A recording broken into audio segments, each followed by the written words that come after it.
Let's go into the indexes, and I want to talk about what we're seeing in S&P, Dow, and NASDAQ. So here's the ones where we have majority of the traders really participating in. You've got so many micro traders that have come to the marketplace. I'm a mini trader in the S&P. I actually use micros and NASDAQ here or there, but I pretty much use minis for everything across the board. And it goes back to the main theme, when to use a micro versus a mini. Mm-hmm. Micros are strategy testing. I think if you're in any mini S&P or if you're trading the NASDAQ, Dow, or Russell, and you're looking to go into a different market, I believe in testing your strategy if you have the financial ability to put it in a live market. A micro is a much better place to test a strategy because you're actually getting real fills. I think that so many traders are going into sim and the expectations are totally skewed there because you don't have the actual live liquidity. So you don't know how your fills are going to be in, you don't know how your fills are going to be going out. And so there's just a huge discrepancy when you go from automation of testing a strategy. And I'm not saying you're going to be automated, but you're testing a strategy through sim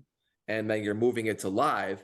The results never work out really the way you want. And micros can be a great place to test a strategy. You also want to look at micros anytime you're counter trend trading. So like anytime that I see a trend that I want to go against, this is where I use the micro NASDAQs. If I'm going to short the NASDAQ, which I try not to do much often these days, but if I am, I'm going to use micros because I'm going to use a wider stop and I'm just going to break that order down into a much wider area of execution. I'm not going to be super price sensitive. I'm not going to let the NASDAQ do a 50 handle ripper and just take me out of a big NASDAQ and then all of a sudden break 200 points. Nothing pisses me off more. Right. So counter trend, I'm going to use micros. Wide stop swing positions, similar to what we started off with crude. If I want to be directional and I just want to hold it, like I actually used micro Russell a while back where I just kept buying, buy two or three. And I was trying to be long it, accumulating a big position, and I'd be buying them over the course of days or weeks. That's another good time to use it. Or if you want to use precise hedging.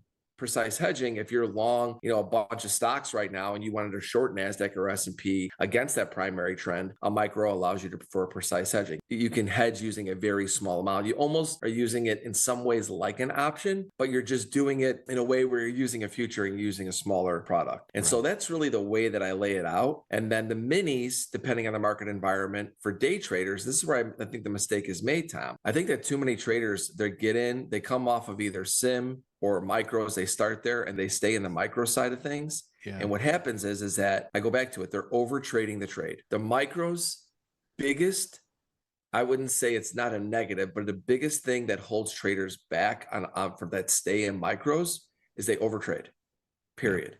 They want to be long. They are trading in and out of that position in that direction. And they are overthinking it, over trading it, over executing it. And that's a problem. And it's not even necessarily the fee aspect of it. What it is, the aspect of is that you never let the trade really work. And because you have more contracts on, you're a busybody entering in and exiting out. Where I think the minis really are important. If you're a short-term day trader and you have a dollar amount of risk, you can put in your contract in an E-mini, NASDAQ, S&P, Dow, or Russell. As long as it's a dollar amount of risk, it might be a smaller contract size, but ultimately, you're going to be less of a busybody in managing that position. You don't become a micromanager, which I think is where so many people make the mistake. And when a market starts to run because you have that position on, then you'll, I think a lot of times start to train yourself to hold that position longer. And so those are like mentally what I think about. If I want to be in a mini and I have a tight stop intraday or a tight stop on a swing position, I'm always going to choose mini when I'm going with trend because I want to have a bigger position, a better bang for my buck, and I want to be in an area with a larger position as soon as possible because my stop is relatively tight and I'm going with trend.